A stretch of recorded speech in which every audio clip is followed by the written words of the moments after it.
Hello student, आज हम वार्षिक परीक्षा 2026 क्लास 11 विषय सामान्य हिंदी कोड बीपी का समय 3 घंटे पूर्णांक 100 का पेपर को मॉडल पेपर को सॉल्व करने वाले हैं।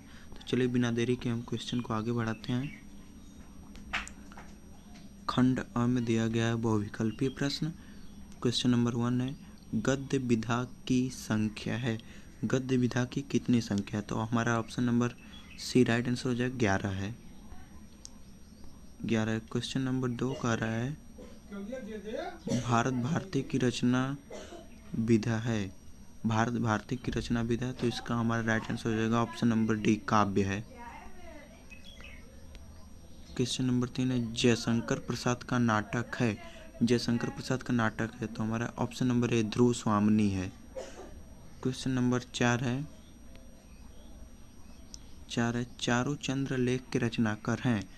चारुचंद्र लेख के रचनाकार है, option number A Mahavir Prasad Dwivedi, option number C Agyeya ji, option number B Hazari Prasad Dwivedi, option number D Gyanendra Kumar. तो हमारे यहाँ पे राइट आंसर हो जाएगा option number B Hazari Prasad Dwivedi ji हैं। क्वेश्चन नंबर 5 है, 5 कह रहा है हिंदी की प्रथम कहानी है। हिंदी की प्रथम कहानी है, कौन सी हिंदी की प्रथम कहानी है? तो हमारा राइट आंसर हो जाएगा हिंदी की प्रथम कहानी ऑप्शन नंबर डी इंदुमती है। इंदुमती है। क्वेश्चन नंबर 6 है, कौन सी रचना भूषण की नहीं है? कौन सी रचना भूषण की नहीं है? तो हमारा राइट आंसर हो जाएगा Ramchandrika, option number D Ramchandrika नहीं है। क्वेश्चन नंबर 7 कह रहा है, खड़ी बोली का प्रथम महाकाव्य है। खड़ी बोली का प्रथम महाकाव्य है, तो ऑप्शन नंबर बी प्रियवास है। प्रियवास है। क्वेश्चन नंबर 8 है, गेहूं बनाम गुलाब निबंध में किस प्रकार की प्रगति का घोतक है? किस प्रकार की प्रगति का घोतक है? तो हमारा राइट आंसर होगा ऑप्शन नंबर सी सांस्कृतिक। क्वेश्चन नंबर 9 कह रहा है महर्षि का संधि विच्छेद कीजिए। महर्षि का संधि विच्छेद कीजिए, तो इसका संधि विच्छेद करेंगे तो महाधन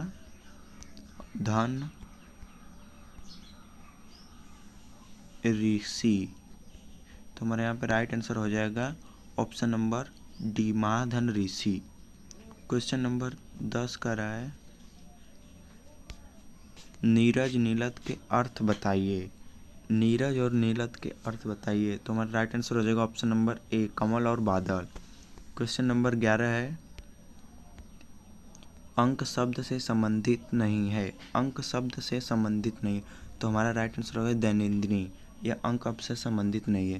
क्वेश्चन नंबर 12 है, वाक्यांश के लिए एक शब्द बताइए जिसकी गर्दन सुंदर हो।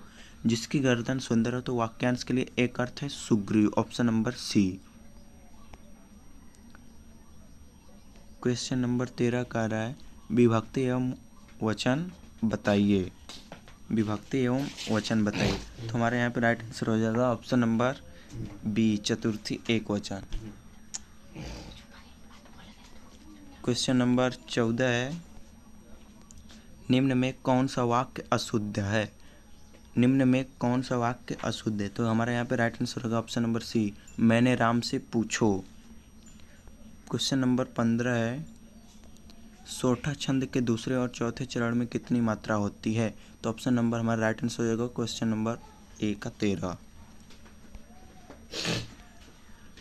16वां क्वेश्चन, बिहारी सस्यई में दोही की संख्या है। दोही की संख्या है, तो हमारे यहाँ पर राइट आंसर हो जाएगा 713, option number B. Question number 17 है, भक्ति काल की कृति है। भक्ति काल की कृति है, तो हमारे यहाँ पे राइट आंसर हो जाएगा पावर्ती मंगल है।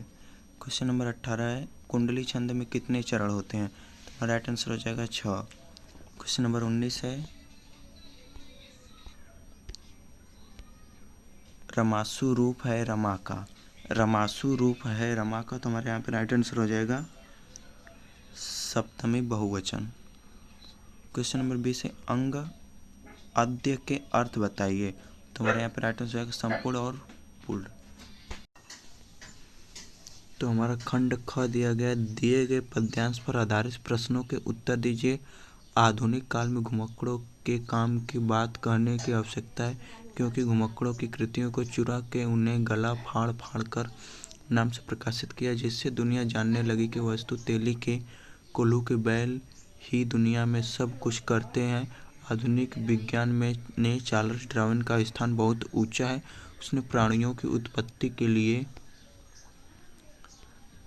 उत्पत्ति और मानव वंश के विकास पर अद्वितीय खोज नहीं की, बल्कि कहना चाहिए कि सभी विज्ञानों को डार्विन के प्रकाश में दिशा बदलनी पड़ी। लेकिन क्या डार्विन अपने महान आविष्कारों को कर सकता था यदि उसने घुमक्कड़ी का व्रत न लिया होता? तो यहाँ पे प्रश्न पूछा गया है हमसे। प्रश्न पूछा गया प्रस्तुत पद्यांश के पाठ का शीर्षक एवं लेखक का नाम लिखिए। ख है आज के मनुष्य की प्रवृत्ति को गद्यांश के आधार पर स्पष्ट कीजिए। ग है प्रस्तुत गद्यांश में रेखांकित अंश की व्याख्या कीजिए। जो रेखांकित अंश का है उनकी हमें व्याख्या करना है। घ वैज्ञानिक क्षेत्र में चार्ल्स डार्विन के स्थान को स्पष्ट कीजिए। अंग अद्वितीय और व्रत शब्द का अर्थ बताइए। और अथवा करके यहाँ पे दिया गया है।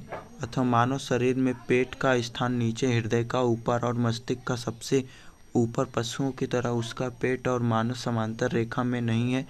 जिस दिन वह सीधे तनकर खड़ा हुआ, मानस ने उसके पेट पर विजय घोषणा की। यहाँ पे प्रश्न दिया क प्रस्तुत गद्यांश के पाठ शीर्षक एवं लेखक का नाम लिखिए। ख है मानव के शरीर में सबसे महत्वपूर्ण अंग कौन सा है? लिखिए।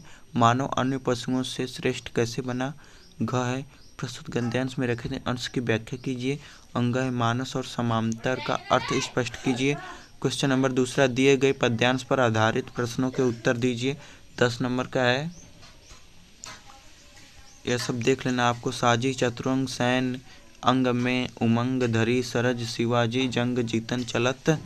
यहाँ तक प्रश्न पूछा गया। प्रस्तुत गद्यांश के शीर्षक व कवि का नाम बताइए। प्रस्तुत पद्यांश किस नाटक का समर्पित करता है? थारा पर पारा परवार यो हालत है, पंक्ति का आशय स्पष्ट कीजिए।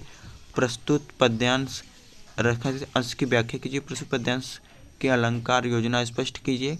अगर अथवा यह नहीं आ रहा है तो अथवा करके दिया गया है। यह सब क्वेश्चन देख लीजिएगा। इसमें पूछा गया प्रस्तुत पद्यांश के शीर्षक तथा कवि का नाम लिखिए। प्रस्तुत पद्यांश में अंश की व्याख्या कीजिए। ग तुलसी स्वास्थ्य मति सब परमारथ रघुनाथ, पंक्ति का आशय स्पष्ट की। चातक किससे तथा किस प्रकार का अपना प्यास बुझाता है? हरो चरहे तपहीं बरत फरे, ऐसे ऐसे सब प्रश्न दिए गए हैं। क्वेश्चन नंबर 3 में दिया गया है। क्वेश्चन नंबर 3, निम्न में से किसी एक लेखक का साहित्यिक परिचय तथा उनकी 2 कृतियों पर प्रकाश डालिए। डॉक्टर संपूर्णानंद या रामबृज बेनीपुरी या राहुल संकृत्यान का किसी एक का साहित्यिक परिचय देना है आप सभी को। क्वेश्चन नंबर ख दिया गया है। निम्न में से एक कवि का साहित्यिक परिचय तथा उनके 2 कृतियों पर प्रकाश डालिए। चाहे सूरदास का, चाहे महाकवि, चाहे कबीर का, कुछ लिख देना है। और यहाँ पे क्वेश्चन नंबर 4 है, आकाशदीप अथवा समय कहानी के उद्देश्य पर प्रकाश डालिए अथवा बलिदान अथवा प्रायश्चित कहानी का सारांश लिखिए। आन का मान नाटक का सारांश लिखिए अथवा आन का मान आधार पर सफीत 19 का चरित्र चित्रण कीजिए। छठवां है, दिए गए गद्यांश में से किसी एक का संदर्भ सहित हिंदी में अनुवाद कीजिए। चाहे आप यह कर लीजिएगा यहाँ से यहाँ तक, चाहे अथवा करके दिया गया है, चाहे यह कर लीजिएगा यहाँ से यहाँ तक। और दिए गए श्लोकों में से किसी एक का संदर्भ सहित अनुवाद कीजिए। चाहे मधुबन में, चाहे यह कर लीजिएगा, चाहे यह अथवा करके दिया गया है, इसको कर लीजिएगा, इसको। और यहाँ दिया क्वेश्चन नंबर 7 है, निम्न मुहावरों एवं लोकोक्तियों में से किसी एक का अर्थ बताइए हुए उसका वाक्य प्रयोग कीजिए। किसी एक का चाहे लोहा लेना, चाहे दंग रह जाना, चाहे ऊँट के मुंह में जीरा, चाहे जैसी करनी वैसी भरनी, किसी एक का अर्थ लिखिए तथा उसका वाक्य प्रयोग कर लेना है। ख दिया निम्न शब्दों में से किसी एक शब्द के 2 अर्थ लिखिए। चाहे सारंग के, चाहे नीरज के, चाहे पत्र के, चाहे नाक के 2 आपको अर्थ लिखना है। क्वेश्चन नंबर ग, निम्न शब्दों में से किसी 2 वाक्यों को शुद्ध करके लिखिए। ईश्वर सबका विधाता है, चाहे इसको चाहे इसको आप शुद्ध करके लिख दीजिएगा। क्वेश्चन नंबर 8 है, हास्य रस तथा संयोग रस की परिभाषा। चाहे हास्य रस, चाहे संयोग रस, उपमा अथवा उत्प्रेक्षा अलंकार की परिभाषा, दोहा अथवा सोठा छंद का लक्षण उदाहरण सहित। क्वेश्चन नंबर 9 कर रहा है, अपने क्षेत्र में हो रहे हरे पेड़ों की अंधाधुंध कटाई पर नियंत्रण हेतु जिलाधिकारी को पत्र लिखे, चाहे अथवा नगर निगम के स्वास्थ्य अधिकारी को अपने मोहल्ले में विद्यमान गंदगी के विषय में एक पत्र लिखिए। चाहे क्वेश्चन नंबर 10 का रहा है, निम्न विषयों में से किसी एक पर अपनी भाषा शैली में निबंध लिखिए। भारत में कंप्यूटर की महत्ता, चाहे बदलती शिक्षा नीति का छात्रों पर प्रभाव, चाहे हमारे राष्ट्रीय त्यौहार गंगा प्रदूषण मुक्ति अभियान, अंग पर्यावरण प्रदूषण के कारण निवारण, ये सब आप सभी को कर लेना है। तो अगर वीडियो पसंद आएगा तो लाइक कीजिएगा।